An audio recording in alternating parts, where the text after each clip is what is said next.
suis heureux, béni. Je me réjouis dans ta présence pour une heure comme celle-ci. Quel privilège. Quel privilège inouï de servir un Dieu comme toi. Merci mon Père, merci. Merci d'avoir choisi dans ta miséricorde absolue un vase comme moi, pour que je puisse apporter, Éternel, le conseil élevé de ta sagesse profonde. Que ton nom soit glorifié, que ton nom soit exalté. Merci pour le Saint-Esprit, merci pour l'huile sainte, merci pour l'onction sur ma vie. Ce revêtement de grâce particulière en cette saison qui accompagne chacune des paroles relâchées. Afin, ô Dieu, que ce message entendu ne soit pas le discours d'un homme, mais une sagesse de Dieu, véhiculée au travers d'un canal qu'il s'est choisi par miséricorde. Que ton nom soit glorifié. Merci pour les divers miracles éternels qui s'accomplissent dans la salle, qui s'accomplissent hors de la salle. Merci pour les anges que tu as montrés en action, qui accomplissent dans la vie de chacune des personnes qui écoutent le message des choses les plus extraordinaires. Je veux te rendre grâce pour, Éternel, cette euphorie divine que tu produis dans les cœurs. Cette folie de la foi, indispensable pour voir ta gloire. Merci pour tes œuvres. Ô Père, merci. Merci pour les personnes qui reviendront. Comme ce pasteur dans mon bureau ce soir, mon frère Aka me dit, depuis que j'ai obéi au principe, depuis que je marche avec, depuis que j'ai entendu la parole, telle que je l'ai entendue, je suis abasourdi des témoignages qui m'accompagnent. Ce n'est que le début, mon Père. Merci, mon Dieu. Que ton nom soit élevé, honoré. Au nom suprême de Jésus, nous avons prié. Quelqu'un dit Amen 3 fois. Amen. Dis à ton voisin, cher voisin. N'oublie pas ce que je t'ai dit la semaine passée. N'oublie pas ce que je t'ai dit la semaine passée. Il ne faut pas chercher trop loin la solution que Dieu a mise à tes côtés. Dis à ton voisin, ne cherche pas loin la solution que Dieu a mise à tes côtés. Pourquoi t'inquiéter au sujet des fêtes de 31? Je suis à côté de toi. Cher voisin. Amen. Mais vous savez, souvent nous rencontrons les gens à l'église, mais nous ne savons pas qui nous rencontrons. Le voisin qui est juste à côté de toi peut être et va être sûrement à ton égard la solution de demain. Amen. Prière de vous asseoir dans sa glorieuse présence. Amen. Alléluia. Quel bonheur. Quel privilège. Vous pouvez sentir l'odeur de Dieu ici. Amen. Alléluia. Amen. Amen.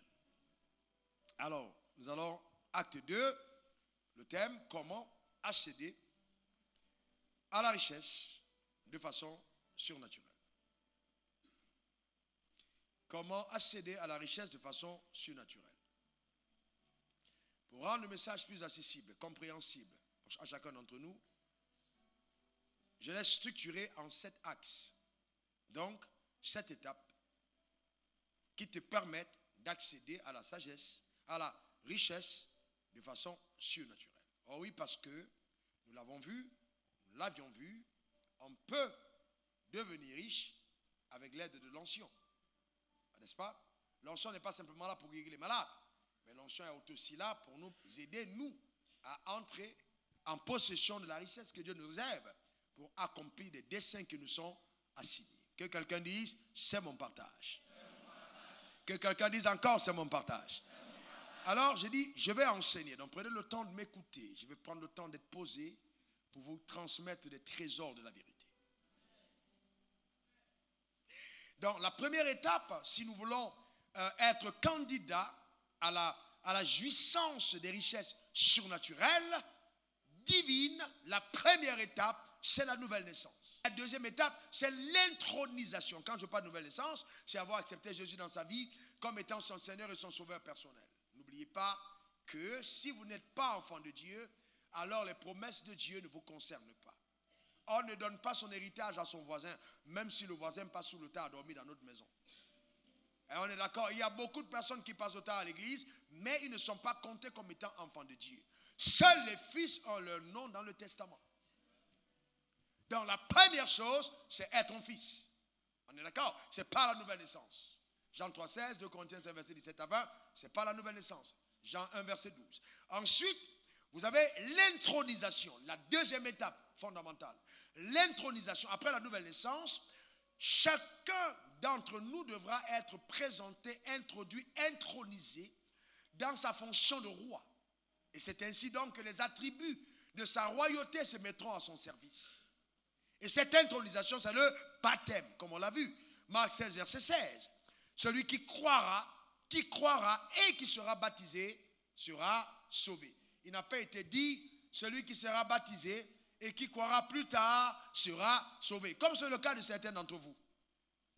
À partir du moment où l'écriture a été tordue et que la vérité a été biaisée et occultée, falsifiée, alors elle n'est plus la vérité, c'est un mensonge.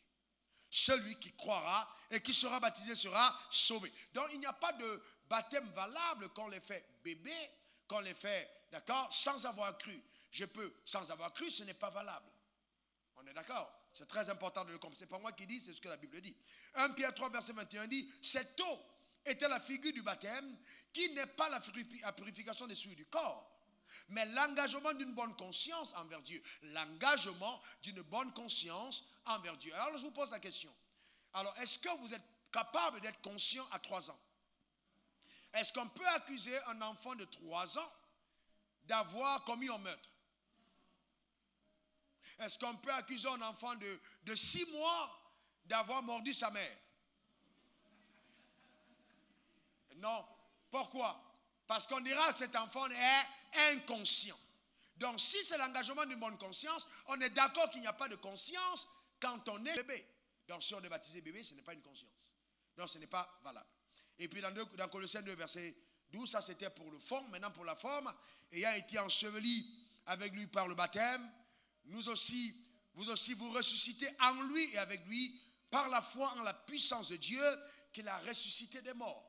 Donc dans la forme, nous sommes ensevelis. D'accord, regardez ici. Ensevelis. Ressuscité.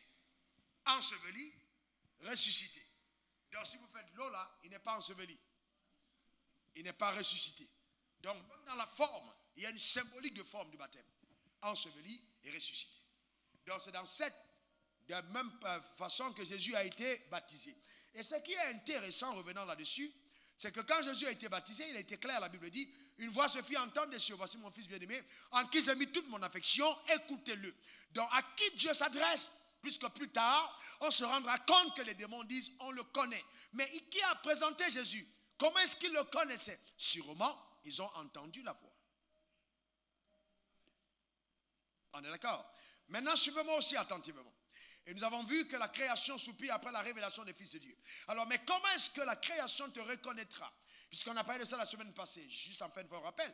Comment est-ce que la création te reconnaît? Mais le jour de ton intronisation, tu es présenté devant toutes les forces constituées, devant les anges, devant les démons, devant la richesse et devant la nature. Présenté comme étant le fils que la création attend. Donc, à partir de cet instant, la création est prédisposée à te servir. On est d'accord? C'est très important. Donc si on n'a pas compris ça, nous prenons le baptême simplement comme un simple rituel religieux. Ça va plus loin, c'est plus profond, c'est plus dense, c'est plus intense, c'est plus riche que ce qu'on nous présente. Amen, que quelqu'un dise intronisation. Alors maintenant, vous voyez, quand on a dépassé cette forme de l'intronisation, on va maintenant dans le sens on va à la motivation. La troisième étape, la motivation. C'est vrai que la création soupire après la révélation des fils de Dieu. Mais maintenant, en tant qu'enfant de Dieu, quelle est notre motivation?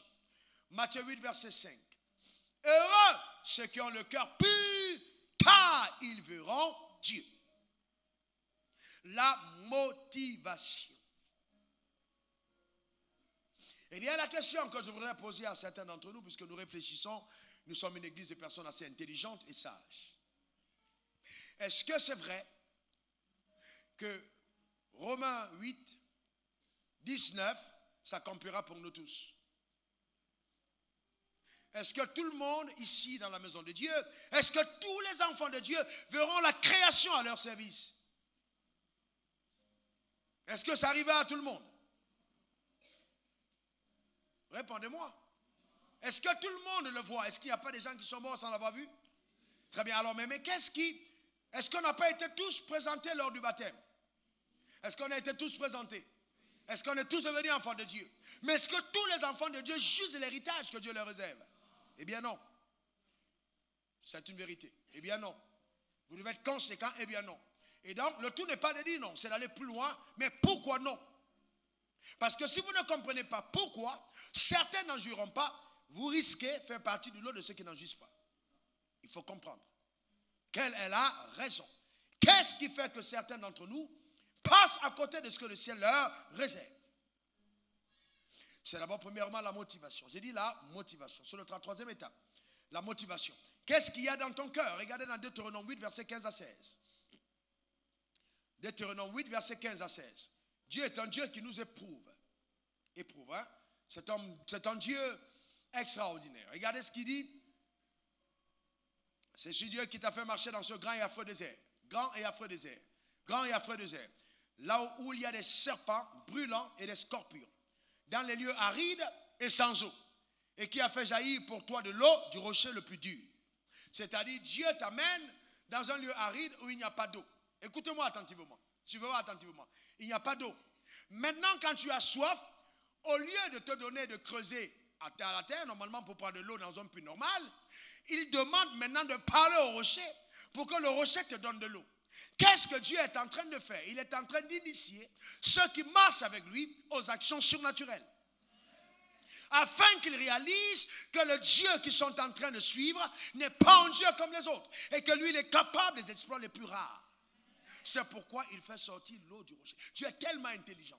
Dieu va très rapidement initier certains d'entre nous à la compréhension du surnaturel. Dieu, c'est un Dieu de miracles. Oui, oui, oui. Dieu, c'est un Dieu de miracles. C'est pour ça qu'il fait descendre la manne et la caille du ciel. En fait, pour que le peuple se rende compte que le Dieu que nous servons n'est pas n'importe qui, capable de grandes choses. C'est très important. C'est pour ça que j'ai parlé la dernière fois de la loi de la foi. C'est très important. D'accord? Très important. Je t'ai fait manger dans le désert la manne inconnue à tes pères, afin de t'humilier et de t'éprouver pour te faire ensuite du bien. Humilier, éprouver, faire du bien. Humilier, éprouver, faire du bien. Continuons. Vous savez, chaque fois qu'un enfant de Dieu traverse une situation compliquée, elle se transforme toujours en une situation favorable. Quand verset 17, garde-toi de dire en ton cœur, ma force et ma puissance m'ont acquis ces richesses. La force et ma puissance m'ont acquis ces richesses. Verset 18. Souviens-toi de l'Éternel ton Dieu, car celui qui te donnera la force pour les acquérir, afin de confirmer, comme il le fait aujourd'hui, son alliance qu'il a jurée à ses pères. Quand on parle de ce qu'il fait aujourd'hui, son alliance qu'il a jurée à ses pères, c'est la provision surnaturelle, qui est la confirmation de l'alliance, puisqu'il a dit à Abraham, vous voyez, à Abraham, notre Père, qu'il sera toujours avec nous. Donc en faisant sortir l'eau du rocher et faire descendre le pain d'en haut, il confirme son alliance. Comme pour dire, ceux qui marchent avec moi n'ont pas les résultats qui ressemblent à ceux qui ne sont pas avec moi. Je déclare sur ta vie une distinction visible. Au nom suprême de Jésus. Quand je parle, les anges obéissent et exécutent. Tu ferais mieux de dire un bon amen. Parce que quand je parle, quelque chose est sur le point d'arriver d'extraordinaire à ta vie. Ta vie ne ressemblera pas à celle de ceux qui n'ont pas cru en Dieu. Oh, je déclare sur ta vie une visitation extraordinaire. À cause de l'alliance, notre Père Abraham avec Dieu. Au nom suprême de Jésus. Donne-moi le meilleur amen. Mais vous voyez, il faut veiller sur sa motivation. La motivation est déterminée par la raison pour laquelle je veux accéder ou avoir ce que je désire. Quelle est la raison? Un jour, j'ai été invité par un serviteur de Dieu dans un séminaire en pays africain. Et j'étais le nom parce qu'on pourra bien savoir qui c'était. Et on avait plusieurs orateurs. Il y a un monsieur qui est venu. Et donc, tout gonflé, très imbu de sa propre personne, qui était même en fait juste à l'aube de ce qu'on appelle la richesse. Il n'avait même pas encore commencé à avoir l'argent. Mais vous savez, quand vous avez un peu de billets de banque à côté de ceux qui n'ont que des pièces, vous pouvez vous prendre très au sérieux. Et ça, c'est le problème que beaucoup de personnes ont. Il a commencé à dire oui, dans tous les cas, moi, ce n'est pas une affaire de dire que bon, on est riche pour Dieu. Moi, j'ai voulu avoir l'argent d'abord pour moi-même. Il semblait être... Et je le regardais, j'avais pitié de lui. J'avais pitié de lui parce que je me rendais compte que cet homme, si sa révélation ne change pas, il n'ira jamais loin. Hélas. Et vous pouvez le voir dans certaines personnes. Sauf que votre motivation est visible. Elle est visible par votre attitude et par vos actions. Dieu dit, je t'ai éprouvé pour savoir quelle était la motivation de ton cœur. D'accord? Qu'est-ce que j'ai? Pourquoi est-ce que je veux avoir les trésors de Dieu? Quelle est la raison qui m'anime? Est-ce que j'ai compris le but pour lequel Dieu veut me rendre riche, veut me bénir? Est-ce que j'ai compris la raison d'exister de la richesse, qui n'a rien à voir avec le fait de paraître aux yeux des autres? Ça n'a rien à voir. On est dans une société où les gens ont bâti beaucoup de choses sur le paraître. Ils veulent montrer. Ils veulent à tout prix avoir le dernier sac comme telle soeur, la dernière voiture comme tel frère, la dernière... Non, mais quelle est ta motivation? Voyez, vous pouvez mentir à tout le monde sauf à Dieu. Dieu connaît la profondeur de ton cœur. Quelle est ta motivation? Vous voyez, quand le peuple d'Israël est sorti avec d'immenses richesses, est-ce que vous savez que certains d'entre eux sont morts parce qu'ils étaient riches? Ils ont bâti le veau d'or sur la montagne. Quand Moïse est monté sur, demander, parler avec Dieu pendant 40 jours. Alors, ce Moïse qui était avec Dieu sur la montagne a laissé Aaron en bas avec le peuple, qui a fondu l'or et a fait un veau d'or pour l'adorer. Mais Dieu a détruit toutes ces personnes qui, au lieu de servir le tabernacle, c'est-à-dire la construction du tabernacle, avec ses richesses, ont bâti le veau d'or, ils sont morts. Et il y a beaucoup de personnes qui se détruisent elles-mêmes à cause des avoirs qu'elles ont eus. Dans le tout n'est pas que Dieu m'ait béni, mais qu'est-ce que je fais de ce que je reçois? Et il est donc très important de préparer son cœur et accéder à la richesse. Je vous garantis, très important. Beaucoup d'entre nous n'avons pas cette préparation. Donc nous mettons beaucoup plus de temps dans le désert. Quand je parle de désert, beaucoup plus de temps sans avoir parce qu'on n'est pas préparé à avoir. Et Dieu t'aime tellement qu'il n'a pas envie de te donner ce qui te perdra. Et souvent, le diable, voyant que tu es en train de gémir et de crier après des choses, vient te donner à la place de Dieu. Parce que toute provision matérielle n'est pas divine.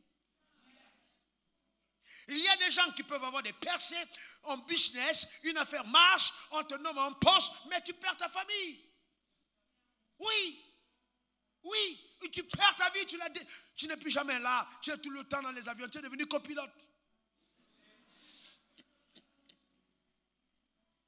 Et vous voyez, vous voyez la personne dit oui, mais qu'est-ce que je vais faire? C'est mon travail. Non, il y a quelque chose à faire. Tout ce qui t'éloigne des standards de la parole, tu devras dire non. Dieu va toujours t'éprouver. Donc il faut faire attention aux motivations. Regardez le cas de Simon, le magicien, acte 8, verset 18 à 20. Il avait de mauvaises motivations. Il vient vers Pierre, il dit, ok, bon, je vois que le Saint-Esprit est donné, d'accord? Vraiment, Pierre, s'il te plaît, donne-moi aussi le Saint-Esprit, prends de l'argent. Le Saint-Esprit est donné gratuitement, n'est-ce pas? Est-ce qu'on paye pour l'avoir? Mais lui, il a voulu payer pour l'avoir. Acte 8, verset 18 à 20.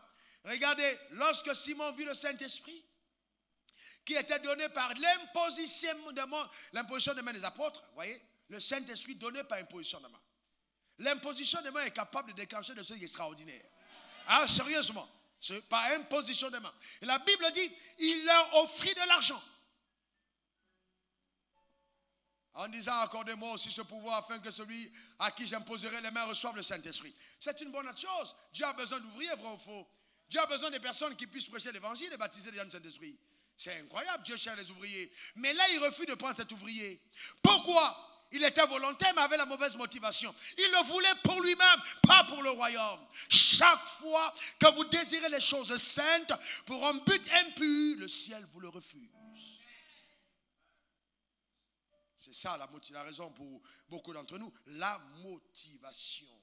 Le tout n'est donc pas de réussir aux yeux des hommes, mais c'est de s'assurer que même aux yeux de Dieu, notre réussite est, d'accord, établie sur des fondements solides. Je me rappelle toujours de ce pasteur qui en soi m'a vu dans une de mes voitures, à l'époque, c'est il y a longtemps, en 2006, et qui m'a, 5-6 par là, et qui est venu me voir et qui m'a dit, pasteur, si j'ai cette voiture, et il frémissait devant la voiture. Je ne suis pas sûr qu'il a tremblé autant devant la présence de Dieu. Si je l'ai, je vais aller à Yom Soukrou, je vais aller, non, je ne veux même plus dormir à la maison. Et il a dit, il était vrai. Et je l'ai regardé tout triste, je lui ai dit, c'est bien la raison pour laquelle ça te résiste. La motivation. Faites attention à vos motivations. Ensuite, vous voyez, il y a la motivation. Maintenant, allons-y en eau profonde. La quatrième étape. Oh, celle-là. Que cela soit ton partage. Les connexions divines. Les connexions divines. Acte 10, verset 5. Envoie maintenant les hommes à Joppé et fais venir Simon surnommé Pierre. Il y a des choses qui ne t'arriveront jamais si certaines personnes n'ont pas été envoyées par Dieu dans ta vie. Jamais. Quand tu appelles le ciel avec insistance, il envoie un homme. Et beaucoup d'entre nous, hélas, n'ont pas reconnu les connexions que Dieu a établies. Voilà, Simon a fait, voyez, il a fait du bien, il a fait du bien. Et Dieu décide de le récompenser. Dieu veut faire du bien à Simon. Mais il dit, pour que cela arrive chez Simon, je dois aller faire chercher Pierre. Regardez un moment, écoutez avec intelligence. C'était le Saint-Esprit qu'ils ont reçu, n'est-ce pas? Est-ce que Dieu ne pouvait pas faire descendre le Saint-Esprit chez Simon sans la venue de Pierre? Est-ce qu'il ne pouvait pas dire, maintenant, recevez le Saint-Esprit du ciel, et puis il parle en langue? Mais Dieu dit non, allez chercher Pierre. Il y a des gens dans une dispensation qui portent des grâces et il faut les chercher. Tu n'as pas compris de quoi je parle? Quand ces personnes arrivent chez toi, le ciel arrive chez toi. Quand Pierre est arrivé, le Saint-Esprit est descendu. Et ils ont commencé à parler en d'autres langues. Hélas, si j'ai vu un endroit où les gens méprisent les connexions divines, c'est l'église. Hélas. Il y a plusieurs pasteurs, mais tout le monde n'est pas ton pasteur. Il y a plusieurs pasteurs, mais tout pasteur n'est pas la connexion que Dieu établit pour ta vie. Regardez Ésaïe 45, verset 18. Moi j'ai parlé et je l'ai appelé, je l'ai fait venir et son œuvre réussira. Il y a des gens que Dieu doit faire venir pour que l'œuvre réussisse. Ésaïe 48, verset 15. Il y a des gens que Dieu doit faire venir afin que l'œuvre réussisse. Alors j'appelle dans ta vie, du nord au sud, de l'est à l'ouest, toutes les connexions divines indispensables à ta réussite. Reçois-les au nom suprême de Jésus. Donne-moi le meilleur des amens. Vous voyez, les connexions divines sont la conséquence d'une faveur qu'on obtient de Dieu. Je n'ai jamais appelé un pasteur pour lui dire « Je veux prêcher chez toi ». Jamais je ne l'ai fait.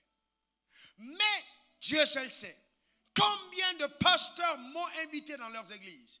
Et pas n'importe lesquels sur la planète entière. Je n'ai jamais demandé à aller rencontrer un ministre, aller rencontrer un chef d'État, aller rencontrer un roi, aller rencontrer un prince. Je n'ai jamais demandé. Mais Dieu seul sait combien de fois ces connexions se sont établies. La première fois, je n'avais que 27 ans. Quand j'entrais dans un palais pour la première fois. 27 ans. Dieu est capable de connexions extraordinaires. Écoutez, Dieu est capable de connexions extraordinaires. Une seule connexion dans ta vie peut changer ton histoire. Une seule rencontre peut provoquer ta vie à aller dans les hauteurs les plus insoupçonnées de sa gloire. Une seule rencontre peut changer carrément ta situation financière. Mais le problème, c'est que beaucoup d'entre nous ne valorisons pas les connexions divines. Alors que tout ce que Dieu fait sur terre, il le fait au travers d'un homme. Tu as besoin de rencontrer quelqu'un. Quelqu'un qui t'ouvrira une porte, quelqu'un qui sera une clé, quelqu'un qui te montrera le chemin, quelqu'un qui te communiquera une grâce, quelqu'un qui va transférer. Tu as besoin de rencontrer quelqu'un. C'est de l'orgueil que de penser qu'on y arrivera seul. Tu as besoin de rencontrer quelqu'un. Même Jésus a eu besoin de rencontrer Jean-Baptiste. Car s'il n'avait pas rencontré Jean-Baptiste, son ministère n'aurait jamais commencé. Tu as besoin d'être connecté à quelqu'un. C'est pourquoi, dès qu'il était dans le ventre, sa mère, comprenant que cette vision doit être entretenue, a fait un mouvement prophétique vers chez Élisabeth. Et dès que la femme a parlé, les enfants dans le ventre ont commencé à communiquer. Il faut faire attention, les connexions divines. C'est très important. Il y a des gens qui sont nés pour te servir. Il y a des gens qui sont nés pour t'ouvrir une porte. Il y a des gens qui sont nés pour t'apporter de l'argent. Il y a des gens qui sont nés pour te faire une offrande extraordinaire. Les connexions divines sont exceptionnelles. Je déclare sur ta vie les connexions les plus épatantes au nom de Jésus-Christ. Donne-moi le meilleur des amens. Est-ce que vous savez qu'une seule personne qui t'aime dans la vie peut changer ton histoire? Ouais. Et vous savez, l'amour est surnaturel. Hein? Ce n'est pas cet amour falsifié et truqué. Il y a des gens qui te regardent et puis ils t'aiment. Et ils t'aiment. Est-ce que quelqu'un comprend? Il t'aime. C'est Dieu qui le fait. Oui, surnaturel. Allez demander à Jonathan qu'est-ce que David a fait. Non, David a juste... David marche. Il y a des gens qui aiment comme tu es. Tu es un peu grosse, mais il aime ça. Tu essaies de maigrir, il laisse toi comme tu es. Il y a quelqu'un qui est fait pour t'aimer comme tu es. C'est divin. N'acceptez pas les clichés mensongers de la télévision. Dieu n'a pas commis d'erreur. Il t'a conçu comme tel parce qu'il a mis dans le cœur de quelqu'un dans l'éternité de te rencontrer tel que tu es. Mon problème, c'est que je veux qu'il te reconnaisse le jour qu'il te voit. Parce qu'au fond de lui, peut-être que tu étais noir et quand il te voit, tu es devenue blanche. Ah ouais? Pourvu qu'il te reconnaisse, tu ne rateras pas ta connexion divine. Donne-moi le meilleur des amens. David rencontre Jonathan et regardez comment est-ce qu'il aime Jonathan comme son âme. Est-ce que David était David aime Jonathan comme son âme? Est-ce que David était loin? Est-ce que le prophète Samuel n'a pas versé de l'huile sur lui? S'il vous plaît, répondez-moi s'il vous plaît. Est-ce qu'il n'a pas versé l'huile? Est-ce que David ne pouvait pas se dire, mais qui est-il? C'est pas moi qu'on a choisi. Mais Jonathan a aimé David. C'était divin. Parce que sans Jonathan, David n'allait jamais s'asseoir au trône. Il fallait que dans le naturel, quelqu'un transfère la royauté. Et la seule personne capable de le faire, c'était un fils de Saül. Et c'est ainsi que Jonathan, divinement motivé dans son cœur, aima David et fit alliance avec lui pour qu'il puisse aller sur le trône. Je vois quelqu'un signer un contrat avec toi, que le ciel, ton amen m'embête. C'est pourquoi vous voyez souvent, vous rencontrez des gens et les gens vous aiment. Et même ils ne comprennent pas pourquoi ils vous aiment, alors qu'il y a quelque chose de divin derrière. Je veux dire à un homme ici que quand une femme t'aime, ce n'est pas toujours le sexe. C'est ça le problème, parce qu'on est une société malade. Une femme peut t'aimer simplement parce qu'elle aime quelqu'un de divin, divinement. Ce n'est pas toujours des choses sales. C'est divin, il y a quelque chose que Dieu fait. Et puis, soudainement, ton cœur est attaché. Tu sens qu'il y a quelque chose qui brûle quand cette personne passe. Il faut être à même de discerner. On est tellement charnel qu'on a raté beaucoup de choses divines. Beaucoup de choses divines à cause de la chair. Voyez-vous? Oh non, je suis sûr qu'elle est fondée. Tu es perdu. Ce n'est pas de ça qu'il s'agit, non. Et puis aussi les sœurs. Un homme peut t'aimer parce qu'il veut te conduire sur le chemin de ta destinée. Tout n'est pas sexe. Mais comme tu as été empoisonné et tu es né dans le virus du désordre et de la chair, tu confonds tout. Est-ce que quelqu'un comprend de quoi je parle? Une connexion divine. C'est important. Une connexion divine. Allez demander à Ruth. Il y avait beaucoup d'hommes qui pouvaient rencontrer Boaz. Mais quand elle a fait le mouvement prophétique vers son lit, le gars s'est tourné et il a aimé. Ce n'était pas un simple amour, c'était divin. Vous pensez que Joseph soit aimé par Pharaon, c'est un accident? Tu vois quelqu'un qui était prisonnier hier, il sent encore la prison. Même s'il a ôté sa barbe et changé les habits, tu fais de lui ton premier ministre. Il faut avoir regardé ce gars et puis l'aimer de façon singulière. Il y a des gens qui vont te voir, ils vont garer la voiture. Il dit, je ne pars plus chez moi. Il commence à te poursuivre. Ce n'est pas la sorcellerie, c'est la divinerie. Est-ce que quelqu'un comprend de quoi je parle?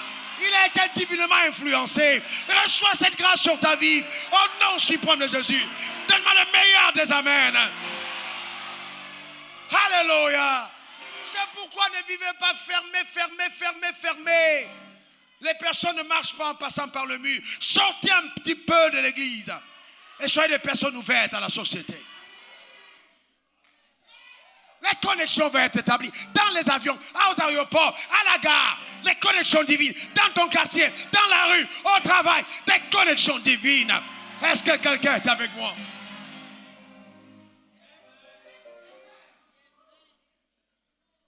des célèbres footballeurs, un jour dans l'avion, plusieurs fois d'ailleurs. Bien, oui, sans m'avoir vu avant. Est-ce que je peux, pendant que tout le monde est en train, en extase, est-ce que je peux avoir un contact avec toi? Mais vous savez, il faut comprendre que quand l'huile sainte a été versée sur toi et que Dieu a choisi ta personne, les gens te voient et t'aiment. Te détester devient un signe que la personne a un problème. Vous savez, ne forcez pas les personnes qui vous détestent à devenir des amis. Non, tu n'as pas compris de quoi je parle. Ne forcez pas. Vous savez, souvent la haine de quelqu'un est un paravent, est une barrière que Dieu installe pour t'empêcher des problèmes. Pourquoi tu veux être ami avec un meurtrier? S'il t'aime, peut-être qu'il va t'empoisonner. Laisse-le te détester. Ne cherche pas plus. Est-ce que quelqu'un comprend de quoi je parle? Vous savez que ta vie peut être raccourcie sur terre à cause d'une rencontre? La rencontre d'un soir, la rencontre d'un midi, la rencontre d'un matin. Une seule rencontre et ta vie bascule dans le chaos. Allez demander à Ève. C'est avec grand regret qu'elle pourra vous parler de sa rencontre avec le serpent. Elle aurait souhaité ne jamais le rencontrer. Il y a des gens aussi intelligents, aussi beaux, aussi grands, aussi belles soient-elles. Il y a des gens que tu n'aurais jamais eu rencontrés. Parce que si tu ne les avais pas rencontrés, ta vie n'aurait pas basculé. Mais Dieu m'a annoncé ce soir que tous les dommages causés par des connexions établies par le diable seront restaurés. Oh non, tu n'as pas compris de quoi je parle. Alléluia. Au nom suprême de Jésus. Dans ta vie, on t'a volé, on a volé tes affaires. On t'a truandé parce que tu as rencontré un homme ou une femme qui t'a fait croire que l'affaire était une bonne affaire. C'était des escrocs. Je te donne d'être restauré. Reçois la restauration. Reçois-la au nom de Jésus. Alléluia. Les connexions divines. N'épousez pas un homme que vous rencontrez. Épousez un homme auquel Dieu vous connecte. Est-ce que quelqu'un comprend de quoi je parle? Il y a des gens parmi vous, vous avez sali la qualité de votre peau par les mains les plus sales qui vous ont touché. Vous avez besoin de vous laver. Pas avec l'eau de Javel, pas avec le mot ou le Pax ou n'importe quel savon, mais de laisser le sang de Jésus couler un peu sur la gloire de votre corps. Vous n'êtes pas n'importe qui. Est-ce que quelqu'un comprend de quoi je parle? Dis connexion.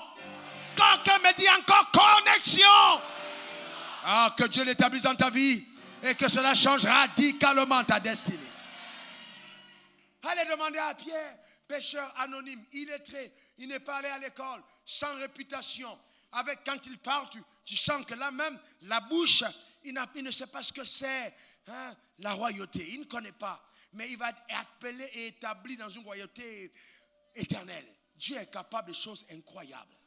Jésus, après avoir prié toute la nuit, choisit Pierre.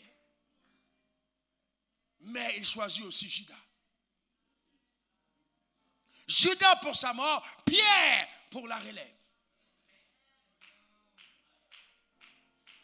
Vous savez, faites attention. Quelle que soit la qualité de la grâce que vous portez, tous les sols en tant que terre, toutes les terres ne sont pas réceptifs de votre grâce.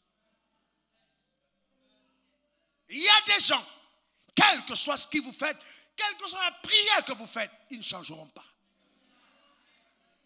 Ce n'est pas dit que tu n'es pas loin, mais quelle que soit la beauté de la sémence, vous la mettez au désert du Sahara, elle meurt. Simplement parce que ce n'est pas la bonne terre.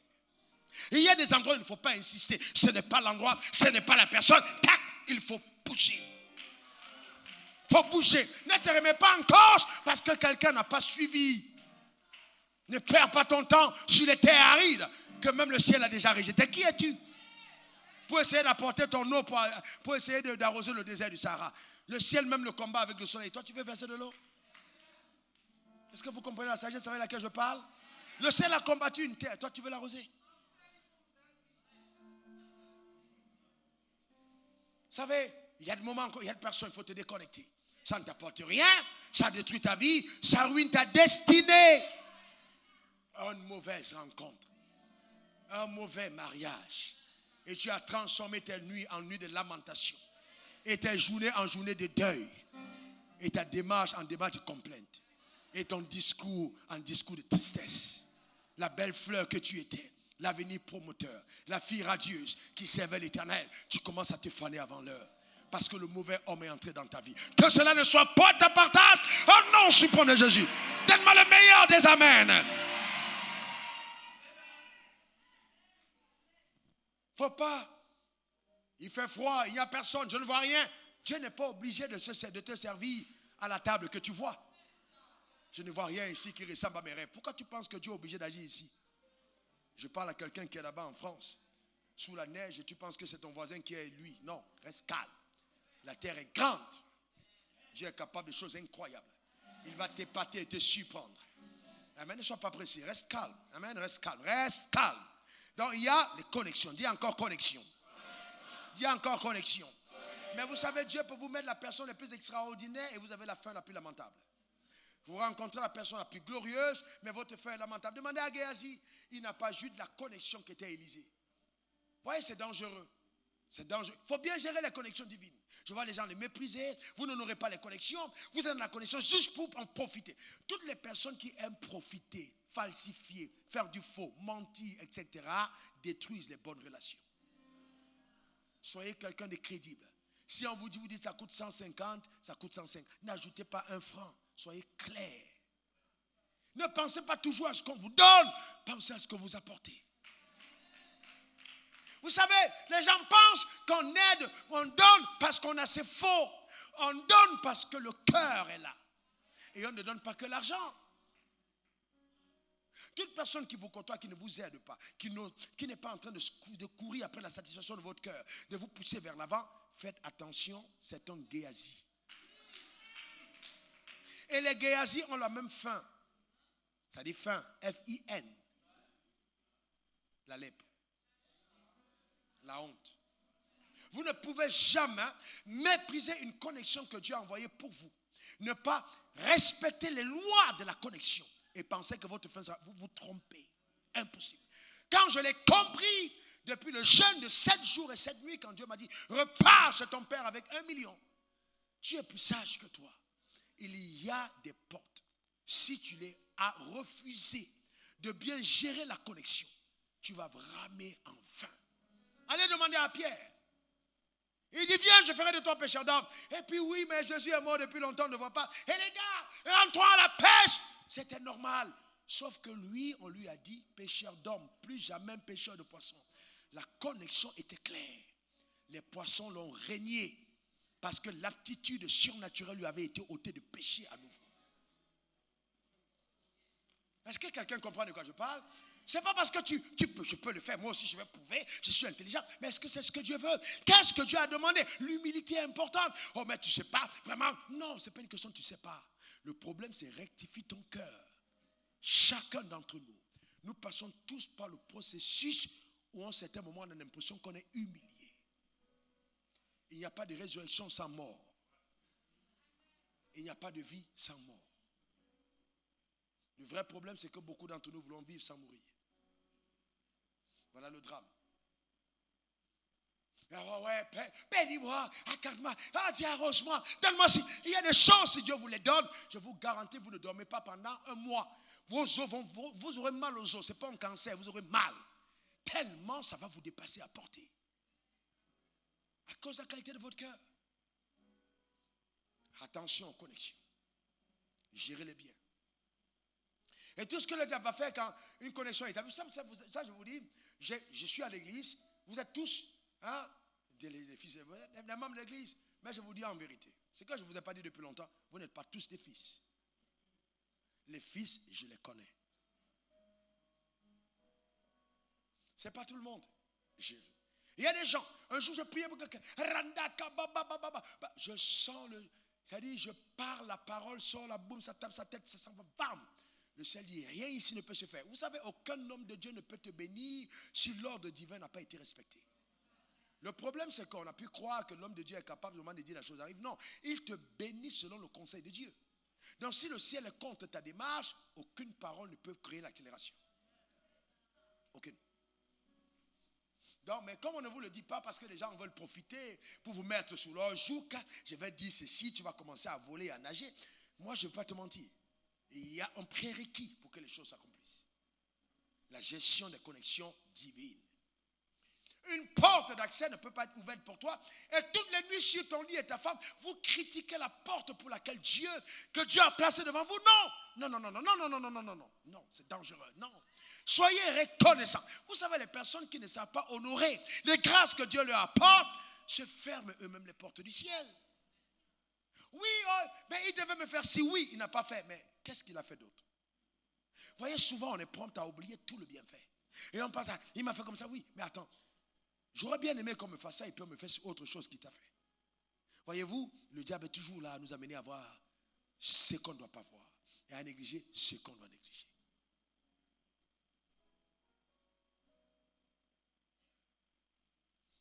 Les connexions divines. Heureusement que David a géré sa connexion divine. Il a su gérer. Et avec son père, et avec Jonathan, et avec Saül, il a honoré les 3 pôles de connexion. Parce qu'il a servi sous Saül. Il est entré au roi la première fois recruté par Saül. Il ne pouvait pas lui faire du mal. Même quand Saül en voulait à sa vie, il disait non, loin de moi de porter la main sous l'œil de l'Éternel. Parce qu'il a été recruté par Saül, il a travaillé sous lui.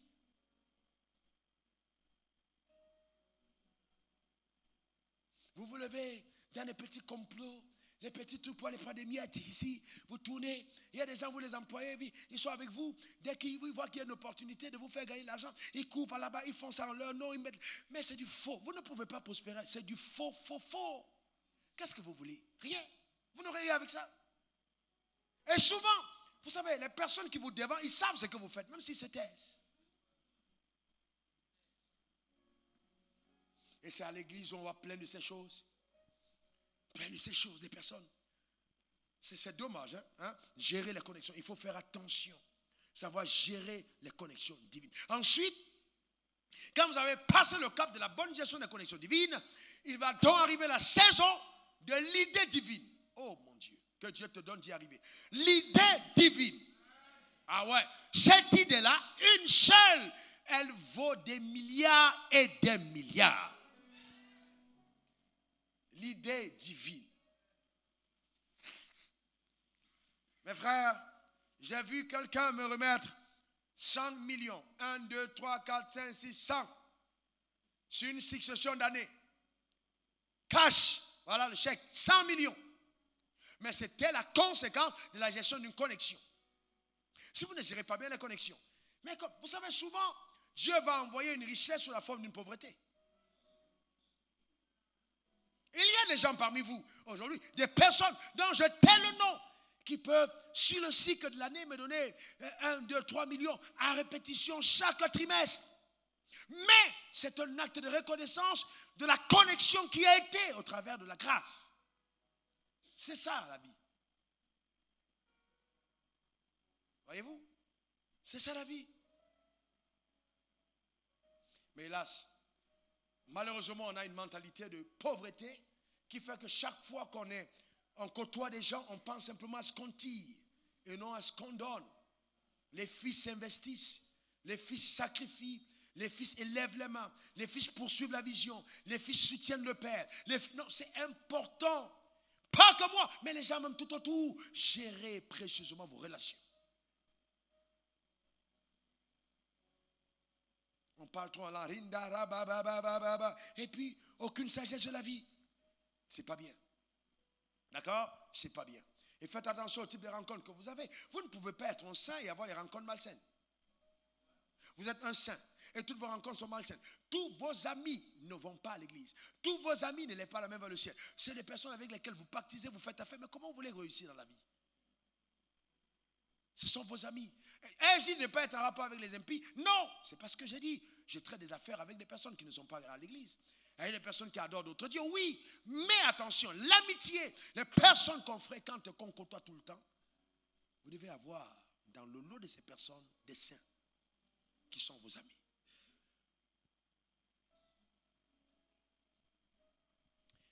Donc, c'est important.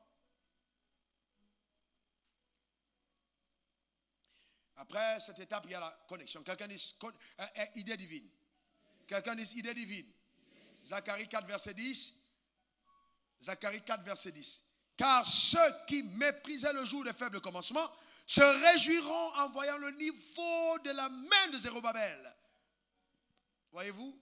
Donc ne méprise pas le faible commencement. Chaque fois que Dieu veut bâtir quelque chose de grand, comme j'aime à le dire, il a l'intelligence et la sagesse de le commencer petit. Donc il faut bien gérer les faibles commencements. Et le plus faible des commencements, c'est l'idée. L'idée est engendrée par la pensée. Et donc quand tu médites, quand tu penses, tu engendres une idée divine qui sera la source d'une richesse intarissable, d'une visitation surnaturelle et d'une abondance sans pareille. Au nom suprême de Jésus, l'idée divine. Mets ta main sur ta tête. Reçois-la maintenant. Au nom suprême de Jésus. Donne-moi le meilleur des amens.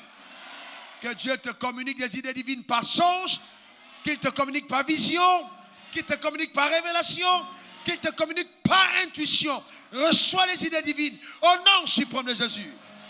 Que ta méditation engendre et enfante des idées divines. Que cela soit ta portion. Lève ta main sur ta tête. Là, on devient très très sérieux. Vous voyez, je vais vous dire ceci. J'entre dans la phase la plus sérieuse du message de ce soir. Connexion divine, idée. Ce sont les deux portes d'accès les plus incroyables. Moi, j'ai vu ça dans ma vie. Les connexions divines vont te faire gagner beaucoup en temps. Vous voyez, il y a des personnes que tu rencontres aujourd'hui qui vont, ce sont des solutions à des problèmes de demain. Et tu les rencontres aujourd'hui, c'est des solutions aux problèmes de demain. Donc, il faut savoir identifier ces personnes. Et il y a des personnes, tu les rencontres aujourd'hui, c'est la porte d'entrée à la faillite de demain. Il faut identifier. Chaque fois que le diable veut t'amener en faillite, il te fait rencontrer quelqu'un qui va te proposer une affaire. Souvent, ça peut être ton frère, ça peut être une soeur, ça peut être ton ami, ça peut être une tante, ça peut être aussi, mais cette affaire va venir voler et sucer tout ce qui est à toi. Il faut faire donc très attention aux connexions. Très attention. Ce n'est pas parce que la personne qui te propose l'affaire est ta meilleure ou ton meilleur ami que l'affaire est bonne. Vous devez faire très attention. Il ne faut pas oublier que celui qui a proposé à Jésus de ne pas aller à la croix, c'était Pierre. C'était son meilleur élément. Et que le diable va toujours passer par la personne à qui tu as la plus confiance pour t'amener l'affaire la plus criminelle. Arrière de moi, Satan, car les pensées que tu as ne sont pas celles de Dieu. Attention. Mais non, c'est quand même Pierre. Mais comment est-ce qu'on peut dire arrière de moi, Satan? Non, au moment précis, les pensées qu'il avait étaient infiltrées par Satan. Donc, Satan pouvait amener Jésus à ne pas aller par la croix, par Pierre. À un certain niveau de combat spirituel, le diable change de tactique. Il va créer la tactique de l'infiltration pour pouvoir t'atteindre par les personnes qui sont supposées veiller autour de toi. Alors, c'est en ce moment qu'il faut faire attention. Vous devez arrêter d'être émotionnel. Oui, les émotions, c'est mon frère en crise. Le frère en crise peut t'amener en pleine crise. D'accord? Et ça, il faut veiller là-dessus. Ce n'est pas parce que c'est ton frère en crise. Non. Vous savez, dans la vie, honorez ceux qui vous honorent. Vous savez, ne soyez jamais... Vous savez, l'émotion, si vous ne tuez pas le côté purement émotif, vous ne pouvez pas aller loin. Non, vous devez être des personnes de principe. Si aujourd'hui le Seigneur me dit, tu pars, et que je dépose mon testament à ma femme, laissant copie à ma mère, ce que vous allez voir dedans comme nom, vous serez étonné. Vous serez surpris. Quoi? Son nom est dedans? Oui. Mais oui, son nom est dedans. Oui. Qui est mon frère? Qui est ma soeur? Ce sont ceux-là qui font la volonté de mon Père. Vous savez, dans la vie, apprenez à valoriser les personnes qui participent à votre élévation.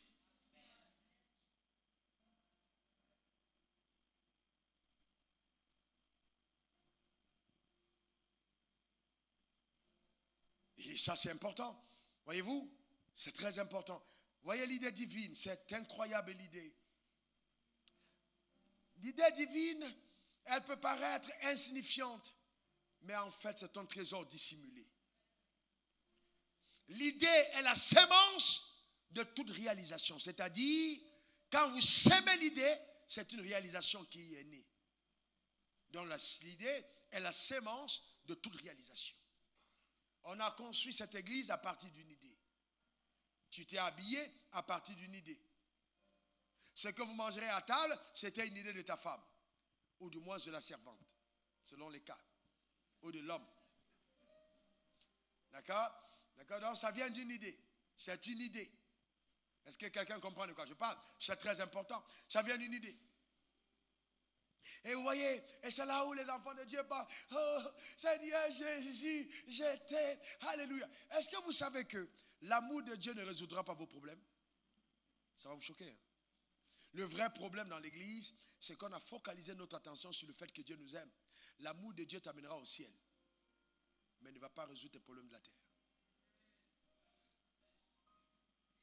On va aller en profondeur. Ah, j'entends les personnes me dire, mais qu'est-ce que le pasteur Wafoy est encore en train d'inventer? Écoutez-moi attentivement. Et non, écoutez-moi attentivement. Vous savez, l'instruction divine est donnée par Dieu pour pouvoir aider à résoudre tes problèmes terrestres. Quand il met Adam et Ève dans le jardin d'Éden, qu'est-ce qu'il leur dit? Il est béni, soyez féconds, multipliez, remplissez, assujettissez, dominez. Parce que qu'est-ce qu'il continue?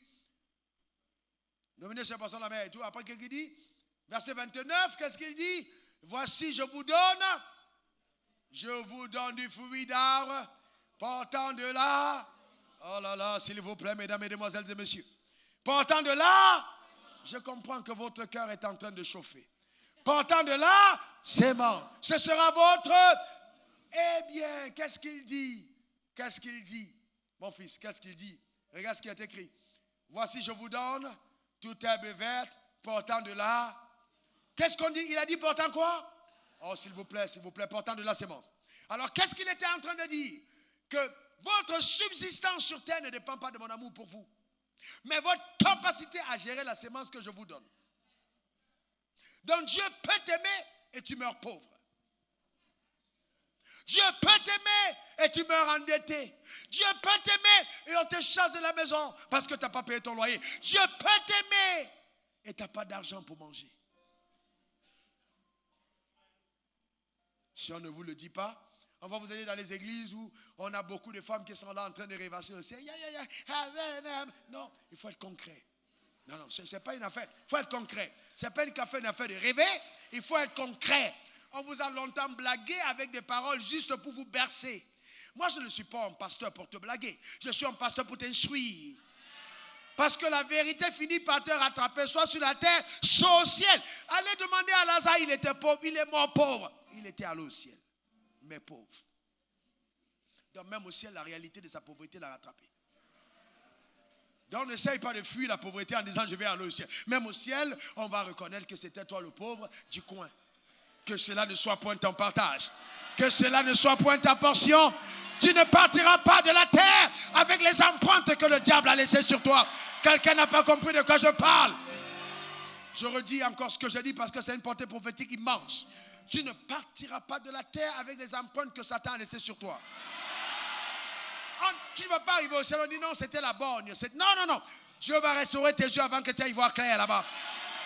Je déclare sur ta vie que tu ne partiras pas de la terre. On dira, c'était le pauvre. Non, c'était le mendiant. Je déclare éradiquer de ta vie toute forme d'empreinte laissée sur ta identité par le diable. Au nom suprême de Jésus. Donne-moi le meilleur des amens. Je vois quelqu'un déménager. Je vois quelqu'un acheter une nouvelle maison. Je vois quelqu'un gagner un nouveau contrat. Je vois quelqu'un se marier. Je vois quelqu'un avec une promotion. Je vois quelqu'un recevoir de l'argent. Oui, je vois quelqu'un recevoir de l'argent. Je vois quelqu'un recevoir de l'argent. Reçois cela au nom de Jésus. Que cela soit ta portion. Donne-moi le meilleur des amens. Tu n'iras pas au ciel avec l'empreinte de Satan sur ton manteau. Nous servons un grand Dieu. Ce ne sera pas ta portion. Ton instruction prophétique devient quelque chose d'extraordinaire. Vous voyez, l'idée divine est la sagesse de Dieu en marche. Notez-le. L'idée divine est la sagesse de Dieu en marche. L'idée divine est la sagesse de Dieu en marche.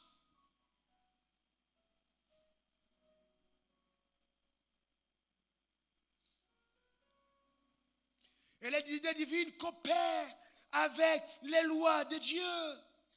L'idée divine doit coopérer avec les lois de Dieu. On en parle tout à l'heure. Ça veut dire aussi que toute idée que Dieu te donne a besoin d'être entretenue. Le problème avec nous les chrétiens, oh Dieu m'a parlé, oh Dieu m'a visité, oh Dieu m'a dit. Depuis qu'il te rend visite, ta condition n'a pas changé. Et il passe ton temps à te dire des choses, jamais tu ne passes à l'action. Et vous voyez, et les gens se moquent de nous, à raison. Ah, j'étais en train de prier ce matin. Dieu m'a parlé. Dieu m'a dit que le costume que le pasteur portait, la veste jaune là, il ne devait pas porter ça mercredi. C'est une veste qu'il devait porter un dimanche matin. Voilà les révélations que les croyants ont. Ça fait 3 mois que tu n'as pas payé ton loyer. Dieu descend dans ta chambre. Au lieu de régler la question de ton loyer, tu veux savoir comment ton pasteur va s'habiller. Voilà le vrai problème des croyants. C'est ça le problème. C'est ça le vrai problème. Est-ce que quelqu'un comprend de quoi je parle? Dieu m'a dit que non. Dieu m'a montré que. Dieu m'a dit ça. Est-ce que. Oh non, je t'assure. La soeur là, les fiançailles qu'elle a là, Dieu m'a dit, c'est pas son mari. C'est pas son mari. C'est pas. Mais je ne comprends pas. Et puis finalement, toutes tes révélations, c'est pour juger les autres. Et tu ne te rends même pas compte que tu fais du surplace depuis 42 ans. Même le Père d'Israël a fait 40 ans de Z. Tu as déjà 42 ans. Est-ce que quelqu'un comprend de quoi je parle? Sans réaliser en fait. Et c'est ça l'église. Et ça paraît tellement spirituel. Tu vois une soeur qui a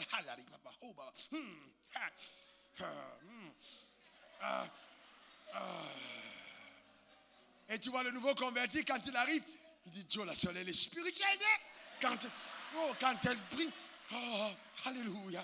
Oh, oh, hey, ma soeur, mon frère, le nouveau converti, il tremble. Il dit, prophétesse, parle. Non, c'est pas, non.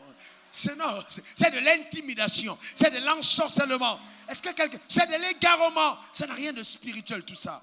C'est des petits jeux qu'on a hérité de la tradition et de la religion dite charismatique. Voyez-vous? Et donc les gens sont là, ils pensent que, ah oui, prophète, qu'est-ce que...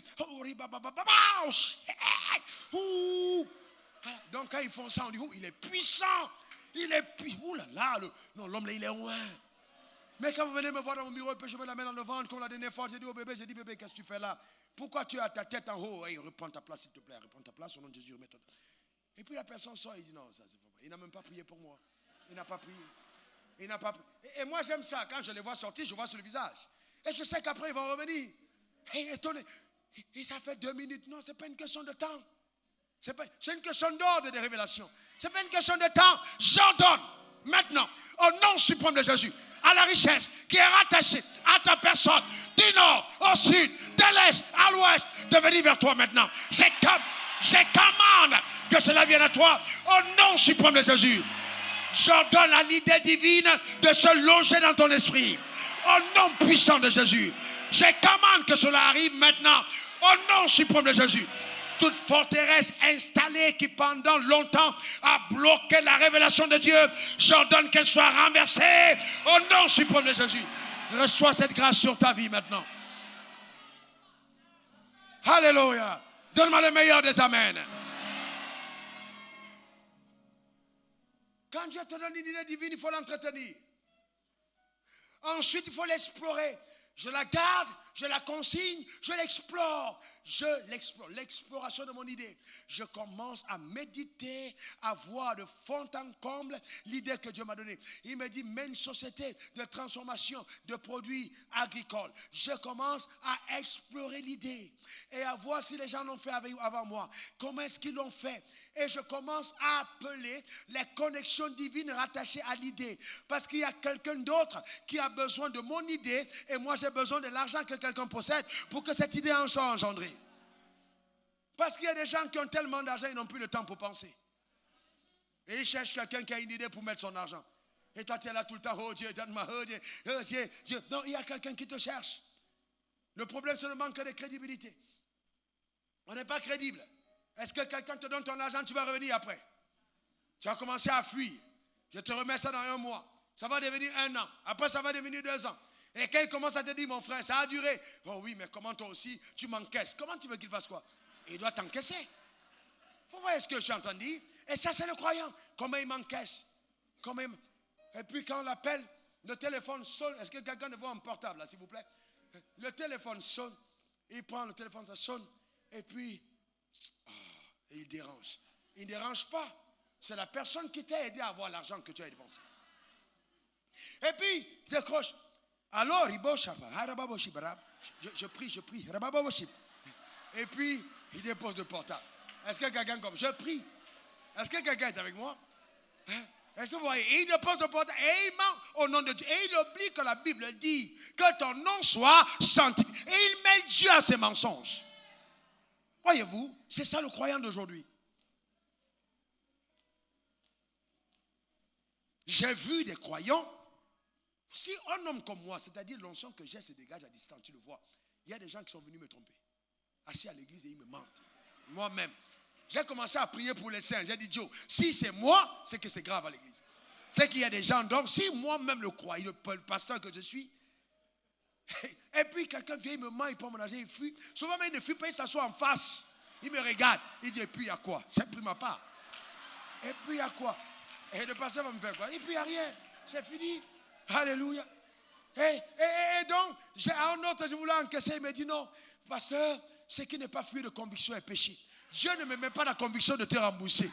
Authentique histoire.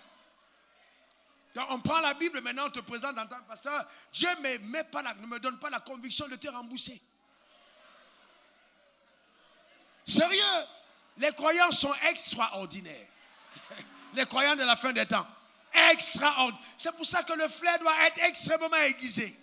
Et généralement, ce sont les personnes d'une piété apparence extraordinaire. Quand vous les voyez prier à l'église, même si l'ange Gabriel n'est pas vigilant, c'est celui qui va descendre. Tellement la façon dont la personne est en train de prier. Il peut amener les anges à se tromper de destinataire. À cause de l'apparence. Est-ce que quelqu'un comprend de quoi je parle? Sérieusement. Et c'est là où les femmes sont blaguées. Elles sont blaguées quand le gars se met à genoux. Ouh, Seigneur. Elle dit, pasteur, il aime Dieu. Heureux de Gawa, tu es morte. Le gars va te finir. Amen. Est-ce que quelqu'un comprend de quoi je parle?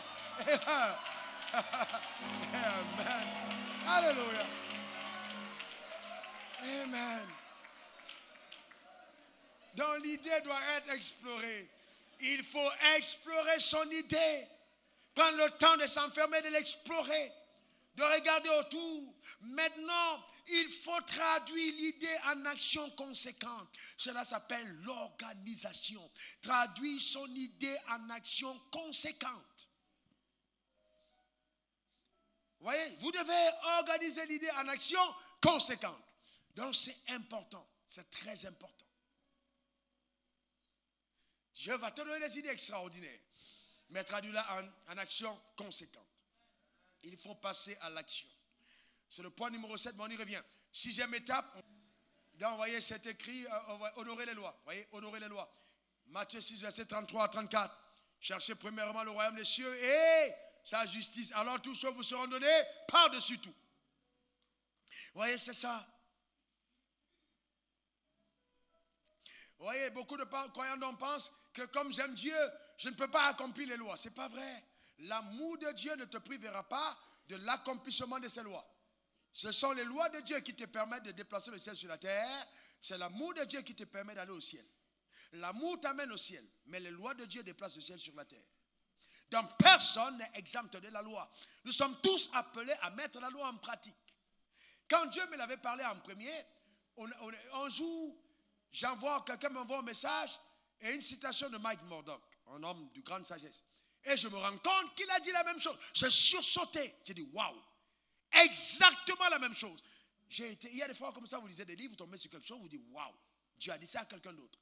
Oui, ça veut dire que c'est extrêmement précieux. D'accord? Les principes, la personne de Jésus te donne d'aller au ciel. Les principes de Jésus te permettent de vivre le ciel sur la terre. Donc ces principes, ce sont ces lois. Donc il est important pour chaque croyant d'apprendre à honorer les lois. Les lois, c'est l'ensemble des principes régissant la vie dont la mise en application a des conséquences prédictibles. Je vous ai dit que je voulais enseigner l'ensemble des lois régissant la vie, des principes régissant la vie, dont la mise en application a des conséquences prédictibles. C'est-à-dire, on peut prévoir l'issue même quand on ne l'a pas encore vue. Est-ce que ça va? On peut prévoir l'issue. Certains d'entre vous, quand je vous vois vivre, si vous ne changez pas de cap, même si Dieu fait descendre des anges, vous échouez. Parce que vous pouvez prévoir le succès quand vous voyez la personne vivre. Vous déshonorez vos autorités. Vous mentez entre vos frères. Vous volez vos frères. Même si Dieu descend, vous ne réussissez pas. Parce que vous avez brisé toutes les lois qui vous permettent de réussir dans la vie. Voilà le drame. Et donc, quand vous êtes spirituellement alerte et que vous vous mettez déjà en garde, on dit, oh, il est dur. Non. Un homme de Dieu, c'est quelqu'un qui doit avoir la capacité de voir par les actes que tu poses la fin, avant que ça n'arrive. Et te mettre en garde. Attention, détourne-toi de là. Attention, attention. Mais vous voyez, souvent les gens n'écoutent pas. Mais à la fin, quand ils se cognent la tête, ils viennent demander la prière. Les projets échouent, il faut donc conseil qui délibère. Quand on refuse la sagesse, alors on embrasse la voie de l'ignominie et de la déchéance. Hélas, le parler en langue ne te sauvera pas de cette tragédie. Tu as besoin de la sagesse. C'est important. C'est très important. Voyez-vous, donc c'est très les lois, c'est important. Donc, vous voyez, bon, et par exemple, la loi de la sémence. On va pas aller longtemps dessus parce que tout un enseignement que j'ai fait dessus, vous l'avez ici, vous pouvez, la loi fondamentale de la richesse, de la réussite, par exemple, la loi fondamentale du royaume, il y a plusieurs enseignements là-dessus. Donc, vous voyez, l'activation d'une loi, chaque fois que tu actives une loi, elle te réserve une récompense qui est rattachée à elle. C'est-à-dire quoi? Je ne peux pas activer, par exemple, la loi de la mesure et attendre la récompense de la loi du travail. Chaque loi, d'accord, t'apporte une récompense rattachée à cette loi singulière. Donc, si je donne à ce que je sème, la loi du semer et du récolter. Quand je sème, ce que j'attends en retour, c'est d'avoir récolté. Maintenant, ce qui est dramatique, c'est que nous avons tous rattaché la sémence à l'argent. Non, l'argent n'est pas que la sémence. Il y a plusieurs types de sémences. Quand je sème une idée, je peux récolter une réalisation. Parce que j'ai investi mon idée. Derrière, il y aurait une réalisation. On est d'accord là-dessus? C'est très important. Donc, la sémence a le potentiel d'amener à manifestation le rêve désiré. Mon rêve est contenu dans ma sémence. Quand j'ai la sémence, entre ma main, j'ai mon futur entre ma main. La sémence. Par exemple, imaginez un moment qu'une femme veut faire un enfant. Alors, ou bien un homme veut faire un enfant et qu'il le refuse, chaque fois qu'il a des rapports avec sa femme, il éjacule hors d'elle. Mais comment est-ce qu'il aura un enfant? Il n'aura pas, quel que soit ce qu'il fait. Pourquoi? Parce qu'il ne donne pas la sémence qui contient le rêve qu'il désire. Le rêve d'avoir un enfant n'est pas dans le parler à langue ou dans le jeûne. Le rêve est dans la sémence. Il faut qu'elle soit donnée. Donc, si je n'identifie pas le type de sémence du rêve que je désire, je n'aurai pas ce que je désire. Donc, qu'est-ce que je veux? Je veux la richesse, je dois savoir, elle est la sémence de la richesse. Je veux la paix, quelle est la sémence de la paix? Je veux la joie, quelle est la sémence de la joie? Je veux des connexions, comment est-ce que je sème pour avoir des connexions? C'est important. Il faut donc comprendre que chaque chose qu'on désire a une sémence qu'on active. Notez-le. Chaque chose qu'on désire a une sémence qu'on active. Donc, si je n'ai pas compris ça, alors je passe mon temps à attendre des choses qui n'arrivent pas. Il y a une sémence. Il y a une sémence que je dois activer. Pourquoi? Parce que la sémence, c'est le commencement. En fait, la sémence, c'est le début. La sémence, c'est le début de toute chose. Le début du manguier, c'est son noyau. Le début de la poule, c'est son œuf. Le début de l'homme, c'est son spermatozoïde. Le début d'une entreprise, c'est l'idée. La sémence, c'est le début. C'est la genèse, c'est le commencement. Donc, tout commence par la sémence. D'accord? C'est important. Chaque fois que je veux faire un miracle, je veux voir un miracle, la sémence du miracle, c'est quoi? C'est la parole. Quand je relâche une parole, paf, elle crée quelque chose. Les miracles se produisent par la prédication de la foi. Donc si je ne parle pas, les miracles ne se produiront pas. Il faut que je dise quelque chose. Vous comprenez ce que je dis? Alors maintenant, je dis, on a parlé de richesse. La richesse viendra. Ton silence est coupable. Je déclare sur ta vie que la richesse arrive. Quelqu'un n'a pas compris de quoi je parle.